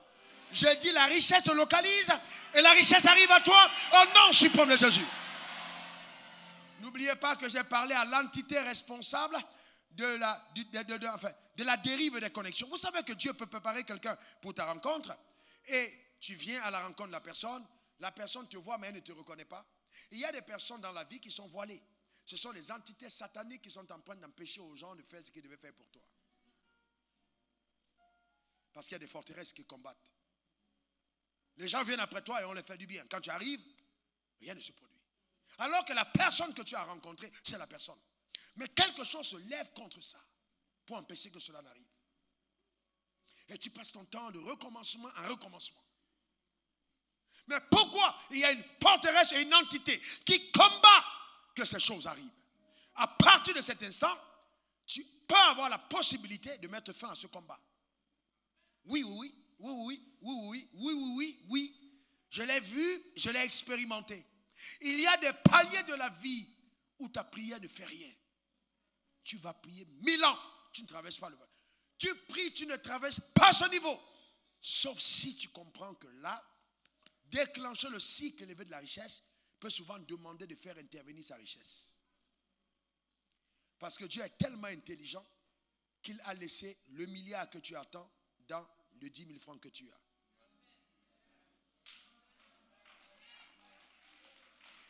Mais hélas, aujourd'hui les gens, oh oui, non. Le problème c'est quoi? C'est qu'on a tellement arnaqué les gens que le diable, sachant le miracle qu'il y a derrière la sémence, a perverti la notion de s'aimer. Donc les gens maintenant ne comprennent plus la révélation derrière. C'est pourquoi j'ai dit aux gens, quand vous n'avez pas compris, n'agissez pas. C'est important de comprendre. Parce que la foi vient quand on a compris. C'est derrière. Le temps me manque d'aller de Genèse en Apocalypse. Dieu m'a visité Atlanta en escale. Et il m'a parlé, comme je parle à l'oreille du pasteur de Niger, on va en souffler. Il a commencé à dire, il m'a dit, prends un bic et une feuille, je vais te parler. Et j'ai commencé à noter. Et il m'a dit, je vais te montrer qu'est-ce que tous les hommes que j'ai rendus riches dans la Bible avaient en commun. Et il m'a donné ce que j'appelle le grand secret. Vous ne pouvez pas avoir accès à la richesse matérielle sur terre sans l'avoir provoquée. Impossible. Quand je parle de richesse, je parle de la richesse surnaturelle et divine. Je ne parle pas des richesses que le diable te donne pour voler ton âme. Pour t'amener à avoir 7 femmes dans la ville et puis 10 maisons en enfer. Ce n'est pas de ça que je parle. Et vous savez, il y a même des choses qui arrivent aux gens dans la vie. Quand je suis en train de prier et parler en langue ce soir, Dieu m'a parlé de la maladie de Géasi. Vous savez que Géasi a eu la lèpre? Vous savez d'où est venue la lèpre de Géasi? La lèpre de Géasi est venue du fait qu'il a simplement violé une instruction qu'il avait donnée par la connexion établie. Il faut faire très attention. Très attention. Donc vous voyez, la sémence du futur de Géasi se trouvait dans l'obéissance à l'instruction de son maître. Mais comme il a désobéi et qu'il voulait aller plus vite, paf, il s'est attaché à la lèpre. Et il a ruiné son futur. Combien de personnes, vous savez, combien de personnes à l'église passent à côté de belles choses que Dieu leur réserve? Mais ce ne sera pas ton cas. Amen. Ton amen m'embête. Je dis, ce ne sera pas ton cas. Certains d'entre vous, tu voudras même faire comme si tu parles de l'autre côté. Et puis, vas-y, ne regarde pas. Et puis, une main te rattrape. Tu veux faire le mal comme tout le monde, mais tu n'y arrives pas. Parce que les prophéties relâchées sur ta vie, sur cet autel, vont empêcher que cela n'arrive. Vous savez qu'il y a des gens qui vous, une fille ici, tu dis je vais aller être prostituée, tu n'auras pas de clients. Non, tu n'auras pas. C'est-à-dire quelqu'un va venir au bord de la rue, mais il va te gifler, il va dormir chez toi. Qu'est-ce que tu fais ici? Est-ce que quelqu'un. Parce que quand les prophéties ont été relâchées contre ta vie devient une vie contrôlée par des choses mystérieuses. Je déclare sur ta vie que tel est ton partage. Ah non, suprême de Jésus. Donne-moi le meilleur des amens. Donc je disais que les entités démoniaques qui ont combattu ta destinée ne t'atteindront pas. Tu bâtiras une maison, tu y habiteras. Tu auras 2, 3 maisons. Tu rouleras ta voiture. Tes enfants iront à l'école. Tu seras un partenaire pour l'œuvre de Dieu. Tu continueras d'aimer Dieu, de l'adorer et de prier. Dieu va t'élever au-dessus des sommets. Et fais de toi une référence dans ta génération. L'argent ne manquera pas. Les trésors viendront à toi. Au nom suprême de Jésus. Donne-moi le meilleur des amens. Donne-moi le meilleur des amens.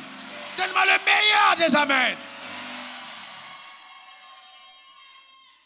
J'ai cru aux connexions divines très très tôt quand Dieu a commencé à me parler. Et j'ai rencontré des personnes qui ont aidé ma destinée à aller de l'avant. Heureusement que je les ai rencontrés. Dans mes moments de prière, je suis reconnaissant à Dieu. Même pour les personnes qui m'ont aidé à faire 500 mètres de marche sur le chemin prophétique et qui ont tourné le dos et qui sont partis. Ils étaient utiles pour les 500 mètres. Je rends grâce à Dieu pour eux. Je rends grâce à Dieu pour toutes les personnes que j'ai rencontrées, pour toutes les sémences que j'ai reçues, pour tous les encouragements que j'ai eus, des paroles qui m'ont aidé à monter, des personnes qui m'ont lâché à des moments où j'avais besoin d'eux. Je rends grâce à Dieu. À cause d'eux, je suis devenu plus fort. Je n'aurais pas prié comme je prie si ces personnes avaient été autour de moi. Je rends grâce à Dieu pour les combats que j'ai menés et pour toutes les victoires que j'ai remportées. J'ai appris à reconnaître que les connexions divines sont indispensables, très utiles à la réussite de toute personne qui est une personne de destinée. Alors il y a des gens que vous rencontrez qui s'appellent des facilitateurs de ta destinée. Quand tu les rencontres, ils créent une accélération. Que cela soit ta portion. Que cela soit ton partage. Je déclare que la rencontre que tu as faite ne va pas détruire ta vie, mais bien au contraire, elle va provoquer ta vie à aller dans les hauteurs. Au nom suprême de Jésus. Tu réussiras dans tes affaires. Tu prospéreras dans tes voies. Quelqu'un est dans le meilleur des amens. Voyez donc, c'est ça le mystère de la sémence. Je ne suis pas en train de te demander de faire une offrande ce soir, non. Mais je te parle du mystère de la sémence. Ouvre ton cœur. Ouvre ton cœur. Parce que le diable a réussi de façon que quand pas de sémence, on se ferme. Ouvre ton cœur. Comprends simplement le mystère derrière. Chaque fois que Dieu te réserve un accès à une richesse, il te l'envoie sous la forme d'une sémence qu'il te redemande de poser en terre. Simplement. Il a fait avec Abraham, il lui a demandé son fils. Il a fait avec Salomon, quand il est allé à Guérard, il a visité. Vous allez dans toute la Bible, vous allez vous rendre compte que chaque fois qu'il y a des transactions, il y a toujours une sémence qui est placée. Les gens qui n'ont pas d'amis n'ont pas sémé dans l'amitié. Vous voyez, c'est tout, c'est simple. Vous avez ce que vous aimez. De ce que vous donnez à la vie, c'est ce qu'elle vous ramène. Vous devez apprendre à vraiment la sémence. C'est très important. La sémence. Voilà un homme au moins qui marche avec Élisée. Puissant homme de Dieu. Il meurt. Ouh, on pleure. Les enfants vont être amenés en esclavage. Mais la femme a une âme secrète, redoutable. Elle est en bonne relation avec son voisinage. Son mari était endetté. Son mari devait aux gens. Mais quand elle est allée dire, donnez-moi des vases, tout le monde a dit, si c'est elle, elle est différente. Donnez-lui des vases. Alors que son mari devait. Il avait la réputation d'un homme qui devait. Mais on lui a quand même donné des vases. Ne perdez pas votre crédibilité. Les gens qui vous entourent peuvent être votre ressource indispensable demain à votre richesse. Dieu peut passer par les personnes les plus inimaginables pour vous amener sur le trône de votre royauté. Ne négligez personne et ayez du respect pour les connexions divines établies. Considérez les temps de sémence et s'aimer comme Dieu vous le demande. Vous voyez, faites-le. Faites-le. S'aimer, s'aimer, s'aimer, s'aimer. C'est important de comprendre la sémence. Et la dernière étape, vous voyez, s'aimer, c'est passer à l'action. Donc, il est important de comprendre, si je veux vraiment créer la richesse, je dois apprendre à entreprendre pour la richesse. C'est sur le sentier, justement, de mes efforts, de mes actions, que le ciel m'accompagnera et multipliera mon résultat, donnera un écho favorable à mes actions, va amplifier mes résultats. C'est très important. Très important. Passez à l'action. Passez à l'action. Agissez. Ne soyez pas juste des gens qui parlent. Agissez. Je suis souvent choqué quand on vient à l'église. Oh oui, Dieu est extraordinaire. Oh oui, Dieu est des femmes. Oh oui, mais oui, bon, encore, il est extraordinaire. Mais toi, qu'est-ce que tu fais après ça, concrètement? Passez à l'action. Faites quelque chose. Passez à l'action. Ne vous arrêtez pas au slogan trompeur. Passez à l'action. Dieu n'est pas dans les émotions. Il est dans l'action. Passez à l'action. Il bénira l'œuvre de tes mains. Et il y a beaucoup de personnes qui disent oui, dans tous les cas, j'ai donné ma portion d'alliance, Dieu va me bénir. Dieu cherche à te bénir, il n'arrive pas. Regardez ce qui est écrit. Parole de vie, s'il vous plaît, Malachie 3. Parole de vie, s'il vous plaît, version parole de vie. Malachie 3, 10, 11. Regardez ce qui est écrit. Voyez, rendre compte pourquoi est-ce que beaucoup d'entre nous qui donnons la dîme, on ne voit pas la faveur de Dieu. Et on se plaint. Le pasteur n'est pas loin, mon église n'est pas bonne, ça n'a rien à voir. C'est d'abord un problème personnel. Enfin, personne de vous ici ne se plaint. C'est un endroit où l'abondance te poursuit, jusque dans ta maison, dans ta voiture. Ah, mais je parle en général, je suis pasteur pour le corps de Christ. Regardez ici, Malachie 3, apportez donc réellement le 10e de vos biens dans la salle du trésor. Dans la salle du trésor. Il dit apportez le 10e de vos biens. Vous vous rappelez la notion de sémence? Apportez le 10e de vos biens. Vous voyez la notion de sémence? Je prends une portion de ma richesse que je sème en retour. Vous ne pouvez pas demander à Dieu de bénir votre argent et vous apporter votre tête. Ce n'est pas ta tête qui va venir, c'est ton argent. Donc amène l'argent pour qu'on bénisse l'argent. Tu ne vas pas à l'hôpital et puis tu es à l'hôpital, j'ai mal à la tête et tu montes ton chien. Non. Le médecin a besoin de prendre ta température, pas celle de ton chat. Ok? Réellement, le 10e doit revenir dans la salle du trésor pour qu'il y ait toujours de la nourriture dans le temple. Et je l'affirme, moi, dit le Seigneur de l'univers, vous pouvez vérifier que je dis la vérité. Vous verrez alors que j'ouvrirai pour vous les réservoirs d'eau du ciel. Il ouvre quoi? Il ouvre quoi? Les réservoirs d'eau du ciel. Et que je vous couvrirai de bienfaits abondants. Mais quand les réservoirs d'eau sont ouverts, qu'est-ce qui tombe? C'est l'eau ou l'argent? Je vous pose une question. Quand le réservoir d'eau est ouvert, qu'est-ce qui tombe? Le problème de beaucoup d'entre vous, c'est que vous attendez les diamants alors que Dieu t'envoie de l'eau. Il demande maintenant à ta terre, qu'est-ce qu'on a mis à l'intérieur? Et l'eau du ciel demande, à la fin, il n'y a rien. Parce que quand l'eau est tombée, il n'y avait pas de semence. Comment vas-tu demander à Dieu de te bénir quand tu ne donnes pas une opportunité de le faire? Entreprends quelque chose. Oh pasteur, mais moi je travaille. Oui, mais pendant que je priais, Dieu m'a dit, même à ton travail, il provoquera à la faveur de t'accompagner. Tu auras des promotions spectaculaires et des augmentations de salaire au nom suprême de Jésus. Tu seras recruté par une autre firme qui te proposera 3 fois plus que ce que tu touches à cause de tes semences. Telle est ta portion au nom suprême de Jésus. Les voitures des autres tombent en panne, la tienne ne tombe pas en panne. Les autres ont des chaussures qui se percent, la tienne ne se perce pas. Parce que tes semences ont la capacité de préserver tes richesses. Tu n'as pas compris. Tes semences préservent ta richesse.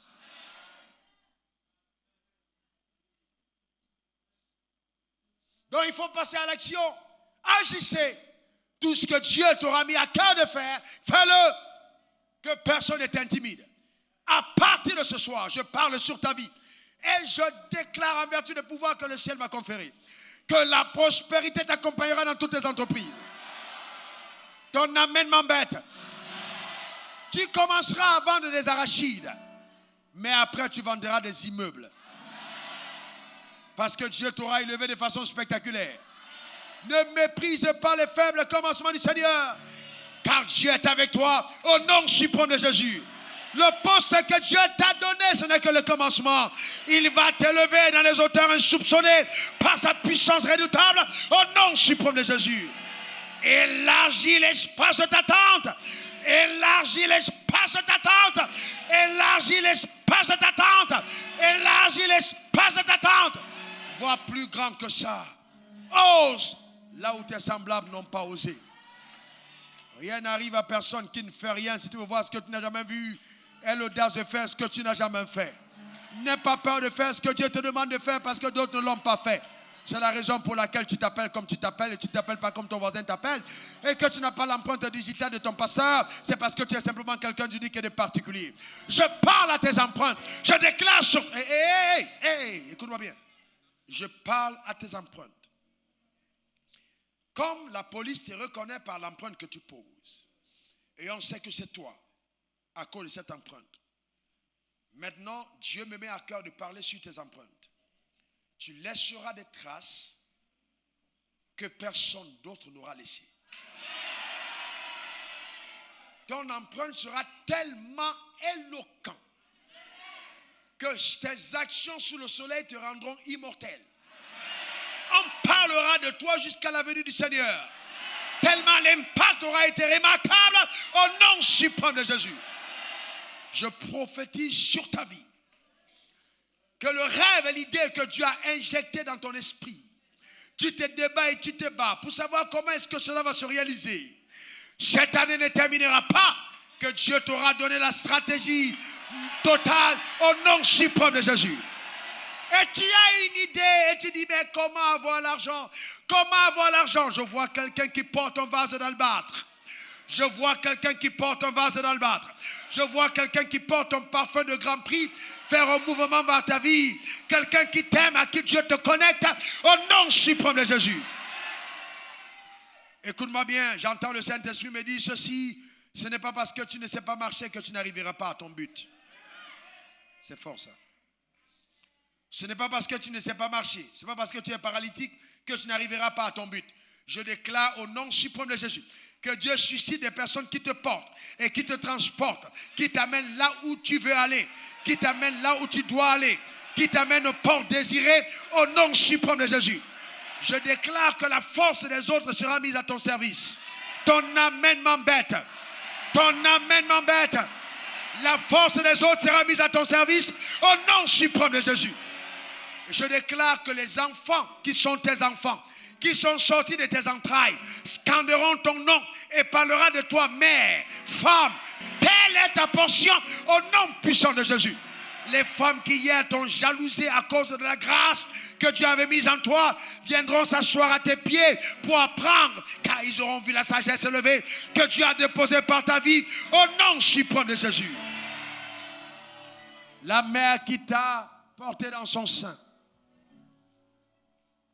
elle-même tapera des tambours, fera chanter et entendre le son de la flûte pour honorer la grâce que tu es. Elle demandera à Dieu de vivre encore longtemps pour voir ces choses. À cause de toi, la vieillesse ne tombera pas vite sur sa vie. Tu réjouiras ton père, tu réjouiras ta mère, tu seras la fierté parmi tes amis. Il y a des gens qui te détesteront à cause de la grâce particulière que tu portes. Mais Dieu te connecte à une autre espèce de personnes qui, eux, se tiendront à tes côtés pour t'accompagner sur le chemin de ta destinée. Reçois cette grâce sur ta vie au nom suprême de Jésus. Donne-moi le meilleur de tes amens. Donne-moi le meilleur de tes amens. Donne-moi le meilleur de tes amens. Ton histoire ne s'arrêtera pas là. Ton histoire ne s'arrêtera pas là. Ton histoire ne s'arrêtera pas là. Tu es comme en transit vers quelque chose d'immense. Dieu se chargera de faire aboutir et d'amener à la fin ce que lui-même a orchestré dès le commencement. Oui, la main de Dieu est sur ta vie. Passe à l'action, n'aie pas peur. Passe à l'action, n'aie pas peur. Passe à l'action, n'aie pas peur. Passe à l'action, n'aie pas peur. Passe à l'action, n'aie pas peur. Passe à l'action, n'aie pas peur. Passe à l'action. Dieu lui-même te soutiendra. Tes combats se changeront aux siens. Il luttera à ta place. Il apportera un résultat au décan sur tout ce que tu entreprendras. Il fera fleurir ce qui est à toi. Car s'il a pu faire fleurir la verge d'Aaron, là, la verge qui était toute sèche, qui n'était pas plantée sur une terre et qui était dans le lieu très saint, Dieu fera fleurir tout ce qui est à toi. Je déclare que les résultats que tu as eus jusqu'aujourd'hui sont inférieurs à ce que Dieu te réserve. Qu'il en soit ainsi au nom puissant de Jésus. Au nom puissant de Jésus. Donne-moi le meilleur des amens. Donne-moi le meilleur des amens. Alléluia. Bravo, Kosita Rababo.